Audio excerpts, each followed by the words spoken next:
প্রিয় দর্শক, আসসালামু আলাইকুম। এই যে দেখেন আমার হাতে এলো হলো রেক লেডি। এই যে পেঁপে চারাগুলো দেখতেছেন, এগুলো হলো রেক লেডি। এর আগে আমি লাগাইছি টপ লেডি। এই রেক লেডি পেঁপে চারা আপনি কিভাবে লাগাবেন, কারণ আমি আপনাদেরকে প্রতিনিয়ত সম্পূর্ণ ভিডিও দিয়ে যাচ্ছি। এই যে আগে আমি যে মাদাগুলা করছি, এই মাদাগুলা আমার এগুলা কিন্তু আমার আজকে প্রায় 15 দিন আমি এখানে সার ফাঁস দিয়ে এই মাদাগুলা করে রাখলাম। এই মাদাগুলার ভিতরে এই যে প্যাকেটটা আপনি ছিঁড়বেন এভাবে। প্যাকেটটা খোলার পরে আপনি এইভাবে প্যাকেটটা খোলার পরে এই পেঁপে চারাটা ঠিক এইভাবে ধরবেন। এইভাবে ধইরা এই যে এইভাবে ধইরা আপনি এখানে বসাই দিবেন। এই যে এখানে বসাই দিবেন, তবে বসাবেন যে বসাইয়ারে মাটিটা দিবেন যে এইভাবে কিন্তু পেঁপে চারা উপরে থাকতে হবে। উপরে কেন থাকতে হবে আমি আপনাদেরকে বলতেছি। এখানে কোনো চাক মাটি থাকতে পারবে না। এখানে সম্পূর্ণ এই ফুরফুরা মাটি এবং কি দোআঁশ মাটি। এখানে আমি কিন্তু আবার মাটি দিব, এখানে আবার আমি জৈব সারটার এখানে চতুর্দিকে এগুলা দিয়ে দিব, কারণ এখানে মাটি দিব। এটা মাদাগুলো উঁচ করে রাখলাম কেন আপনাদেরকে বলি, কারণ এই যে এখন আমি দিয়ে দিলাম। এরপরে একটু পানি দিব, আবার এখানে আবার মাটি দিব।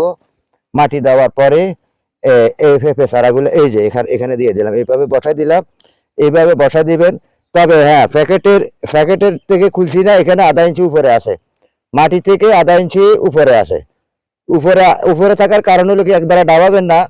যখন আপনার পেঁপে চারাটা শিকড় পাইয়ে যাবে, শিকড় পাওয়ার পরে চতুর্দিকে পেঁপে চারাটা শিকড় নিয়ে নেবে।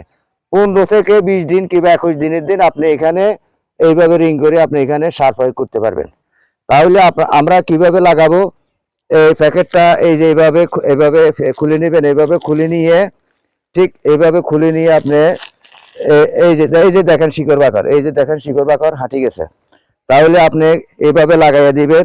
এই যে এখানে এইভাবে আমি আমি আমি এখন রেখে দিচ্ছি। এই যে রেখে দিলাম, রেখে দিয়ে চতুর্দিকে মাটি করে দিলাম।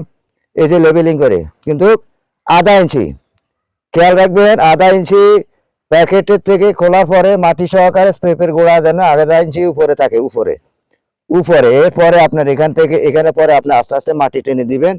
মাটি টেনে দেওয়ার পরে আপনি একটু পানি দিবেন, একটু পানি দিয়ে রাখে দিবেন।